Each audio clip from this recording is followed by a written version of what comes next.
Je m'appelle Denis Ramon, je suis docteur en sciences politiques de Sciences Po à Paris en France et je suis ici en post-doctorat à l'Université du Québec à Trois-Rivières sous la direction de Mathilde Baraban dans un projet qui est intitulé Les stéréotypes en procès France et Québec. Et je m'intéresse depuis en fait une douzaine d'années aux problèmes liés aux limitations de la liberté d'expression, que ce soit dans le domaine du cinéma, de la pornographie et des discours de haine.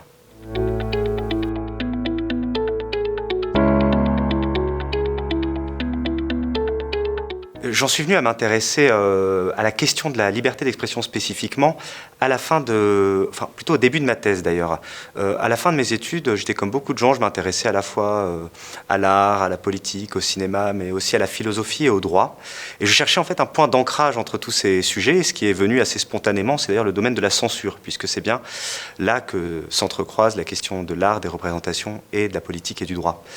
Et puis donc j'ai fait sur le sujet de la censure une sorte de mémoire de master sur la commission de classification des films en France qui détermine les catégories d'âge auxquelles les films sont destinés. Et progressivement, quand j'ai commencé ma thèse sur les débats relatifs à la pornographie en France et aux États-Unis, je me suis rendu compte que s'il y avait déjà beaucoup de travaux sur l'histoire de la censure, sur les conceptions de la censure et sur les pratiques de censure en politique, la question de la liberté d'expression était assez paradoxalement absente des réflexions. Il y avait en fait très peu de livres sur la liberté d'expression si on accepte les ouvrages de droit, comme si en fait la liberté d'expression était la base, la norme, un allant de soi qui n'avait pas besoin d'être questionné. Or, en fait, quand j'ai étudié ces débats sur les limites de la liberté d'expression, justement, je me suis rendu compte qu'ils mettaient aux prises des conceptions différentes de ce qu'est la liberté d'expression dans l'espace public, donc se basant sur des principes, des objectifs, des institutions tout à fait différentes, et qu'en réalité, personne n'était véritablement d'accord sur la signification de la liberté d'expression. Et c'est ça que j'ai voulu comprendre. Parallèlement, j'ai tout de même fait mes études dans un environnement marqué par des controverses et même des drames liés à la liberté d'expression. En France, évidemment, les attentats de Charlie Hebdo, mais ça avait commencé auparavant. Une époque où la liberté d'expression a été considérée comme une sorte d'incarnation des valeurs occidentales et libérales. Donc, une liberté extrêmement importante. Et encore une fois, il y avait au fond très peu de livres, très peu de travaux qui étaient consacrés à cette question-là. Donc, une question qui était constamment invoquée, mais rarement questionnée. Et il m'a donc paru tout à fait évident de travailler sur ce thème.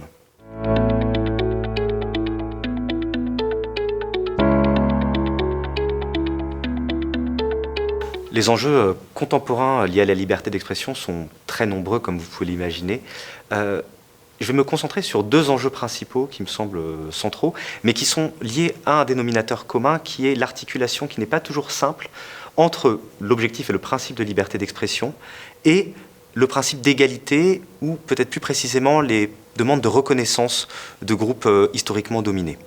Pour commencer, la liberté d'expression est de plus en plus fréquemment invoquée dans l'espace politique et médiatique dans un sens nettement anti-égalitaire. C'est-à-dire que les personnes qui se réclament le plus de la liberté d'expression dans l'espace politique viennent, peut-être assez paradoxalement, de la droite et de l'extrême droite, des courants qui n'ont pas été historiquement connus pour leur attachement à la liberté d'expression. En France, ce sont les courants de droite et d'extrême droite qui invoquent fréquemment la liberté d'expression contre la cancel culture, le wokisme. On pourrait aussi prendre l'exemple des États-Unis où Trump proclame être un amateur, un grand défenseur du premier amendement, donc qui défend la liberté de parole.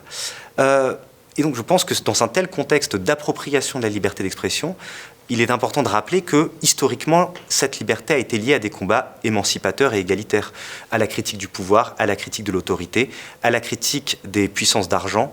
Et par conséquent, je pense qu'il est important de rappeler cette profondeur historique de la liberté d'expression.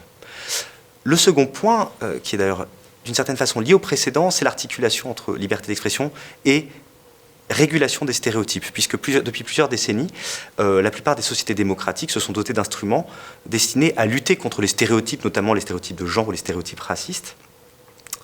Et toute la question qui m'intéresse, c'est comment articuler ça avec la protection de la liberté d'expression, et notamment en ce qui concerne les œuvres d'art, les œuvres de création, lorsqu'elles viennent du passé, mais il peut aussi s'agir d'œuvres contemporaines. Mais je pense par exemple à polémiques qui ont éclaté autour de Tintin au Congo. Il pourrait multiplier les exemples, mais ce qui compte, c'est comment articuler la protection de la liberté d'expression avec la lutte contre ces stéréotypes historiquement ancrés.